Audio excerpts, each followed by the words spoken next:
I think that your book, more than anything, best book I have read in a decade, really makes the case for fossil fuels being able to contribute, not just to human flourishing, but to really mitigate a lot of that environmental damage. And one thing that I think you did a phenomenal job on is talking about the unempowered world.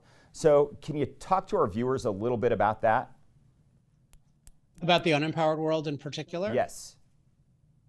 Sure. So I call what we live in, we sometimes call it the developed world, which is a good term, but I'll call it in Fossil Future the empowered world, because what it's really capturing is that the key to development is that you are empowered to use machines to produce value for you. If you don't have machines that can, say, make you 1,000 times more productive for agriculture, or machines that can, say, be an incubator for a baby, like if you don't have those kinds of machines, you live a very poor life. And yet 3/4 of the world is, by our standards, unempowered. And maybe half, a little under half the world is obviously empowered. So you have 3 billion people using less electricity individually than a typical one of our refrigerators. So you just think about how little electricity they're using, and more broadly, how little energy they're using.